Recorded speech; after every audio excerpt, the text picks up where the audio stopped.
Hi everyone, welcome to our training session on how to use Econsole 1. Now this video is going to be separated over 3 videos. The first video we're going to cover the intro and how to use the worklist / create new study. The second video is going to be how to take an x-ray and the exam screen. And the third video is going to be the study list and all your post-processing tools. If you've got to this point already, it means you've already set up your DR plate, your computer is set up, and you're ready to go to start taking x-rays. So let's get started on it. The first thing we're going to see here on the desktop is our logo and our technical support details. If you've got a patient under anaesthetic and it's an emergency, please call the 1300 number. If it's a non-emergency, you just need some general tech support, please email support@dlc.com.au. This will ensure someone will get back to you as soon as possible, as we may be on a call at the time with an emergency situation. On the left side, we've got a bunch of icons here. So Google Chrome is just a general web browser for you guys to use for general web browsing. We recommend trying to keep it more X-ray related rather than personal, as you don't want to increase the risk of malware or viruses. The DLC remote support program. So this one here is what we use to connect to your computer over the internet. So if you were to email or call us, we would ask you to open up the remote support program so we can connect. And that's where you double click and open up this program. The disable firewall is nothing to worry about. This is just for our program to connect to the plate. Econsole 1 is the name of our program. So this is what we're going to be going through today in some detail. Below that, we've got 2 PDF files. They're both quick start guides and manuals. The quick start guide is just a general overview on how to do some simple functions, which we'll go through today anyway. The user manual is the full comprehensive one, which will you probably won't read, about 140 odd pages, but really good to have as a resource in case you need to find something in particular. So let's get started into Econsole 1. To open up the software, you want to double click on Econsole 1. Now just give it a couple seconds to load. It will open. It just preloads its database, which is why it takes 2 to 3 seconds. When it starts up, we'll be greeted by a password screen. Now the password for Econsole is admin, A-D-M-I-N, or lowercase. You can either click the login button to the right, or you can click on enter, and that will take you straight into the program. So Econsole 1 is a full screen program, so it will take over your whole display. When it opens up, we are greeted with the worklist. This is the first screen we will see. And to know that, up the top, I'm just circulating the worklist button. That's currently highlighted in blue. The button next to it, study list, is if we want to go to the study list to look at archives. However, for this one, we're going to be staying in the work list. One thing I want to point out down the bottom left is the blue box with a bunch of icons in there.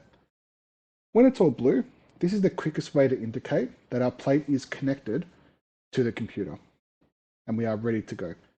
This might look a little bit different if you've got a wireless or a wired plate. In this tutorial, I'm using a wireless plate, which is why we've got 3 icons available to us. The wired one will only have the degrees. Now, the degrees is nothing to worry about. Your degrees might range from 7 to 40. It's just the plate temperature, not your ambient temperature, and nothing to worry about.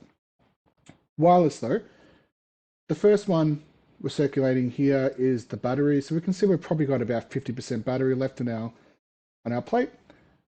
And then below that, we've got our signal strength. We've got full bars. I'm about probably 5 to 10 meters away from it. So it's just dipped a little bit here. I'm also going through a lead wall. So that's really good signal strength. Now, if any of that is red, it means there is an issue. If it's a wireless one and it's red, first thing I would check is make sure your plate's close enough to the computer and you've got a fresh battery in there. Once those 2 things are checked and your router's turned on, if you're still not connecting, give us a call. With a cabled one, it plugs in via Ethernet, so just make sure your Ethernet cables are all plugged in and also the power point is turned on. Those 2 things are checked, give us a call, we'll log in and talk you through and see what's going on. In the work list, there's a few buttons up the top right. Throughout this course of these videos, I'm going to highlight some buttons that we're never going to use, so just ignore them, as this program is mass produced for a lot of different industries and a lot of different countries. So in Australia, a lot of these buttons we won't use. So I'll highlight those ones and we're just going to skip over them. The one button I want to allude to first though is the plus sign. This is the most important button on this screen because this is the add new study button. This is how we're going to add a new X-ray. So we're going to be greeted by this add exam screen. Well, we can see a lot of drop downs here, a lot of information. A lot of it's actually optional. You don't actually have to worry about all of it. What we do need though is an ID number, a pet name, and an owner. So if you're using a patient management system, I recommend keeping the same ID that you would for that one. Let's say the patient ID is 123. I would also use 123 in here. Pet name is Fluffy. Give it an owner name. Now the rest is kind of optional. A session number here is not important. What some people do though, if they want to record the microchip number, is they might override the session number with the patient's microchip number. Other than that, all this stuff in the middle chunk's optional. Under species though, you can select your species here or you can select it on the next screen. If you remember, select it here, that's fine. So let's say we're doing a dog, we're going to select dog. The next step is going to be this edit button down the bottom right. This will take us to the edit body part screen. Now this is where we can add our shots that we're going to be taking today. The left side is what's available in the system and the right side is going to be what we select. So focusing on the left side at the moment, we can see this big picture of a canine at the top. That means the species is dog. If the species is not meant to be a dog, let's say it's supposed to be a cat. You click on the cat icon and we can actually change the species this way. The top 3 species are broken down into subsections, whereas the bottom 3 are kind of your more miscellaneous projections. So they'll be whole projections.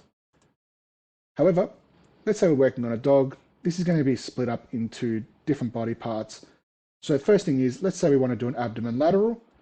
We want to find that on the animal. And that's going to be here, where we can see abdomen is the only projection available in that body part area. However, in the abdomen, there are 2 separate positions. So let's say we've got a lateral and a VD. Let's say you only want to do a lateral abdomen X-ray. All you've got to do is double click on the position that you want to add, and that'll populate on the right-hand side. Let's say we want to do a thorax. We're going to look in that area, and we're going to see there's 2 projections now. There's rib cage and thorax in that area. But let's say we want to do a lateral thorax, double click lateral, and now we're just going to slowly build up our shot list with all the shots that we want to take. Just by double clicking the position in the projection that we want to do.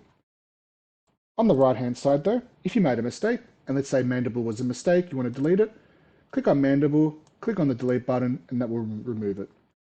If you want to adjust your order, so let's say skull is the first one that you want to do, you can use the up arrow to manipulate your right hand side and get it looking exactly how you would actually be doing your x-rays.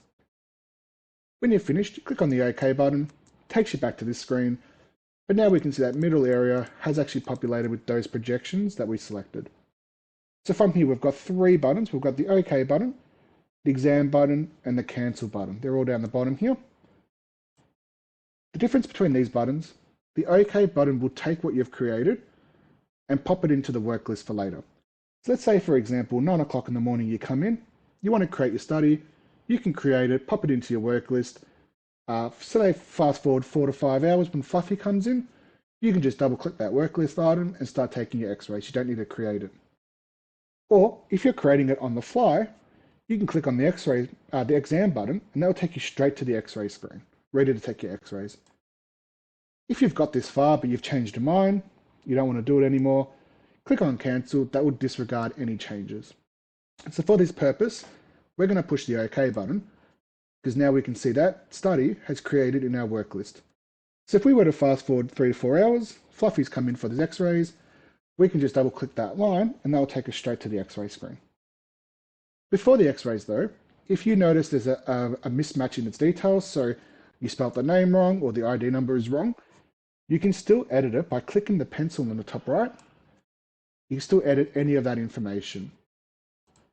If you get 5 hours down the track and you decide you don't want to do it anymore, you can actually use the delete patient button and just remove it from the work list.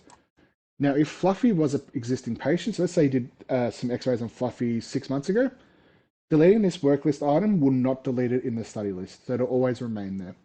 This will only delete the work list item that you just created.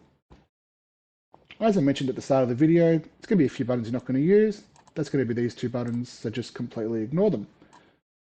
Let's say we're ready to go for x-rays. From here, you can click the exam button down the bottom right. I find the easiest way is just double click on the patient line, and that will take you straight to the x-ray screen. So that's all there really is Ready. to creating an x-ray. Now you're ready to go to take some x-rays. I'm going to end this video here.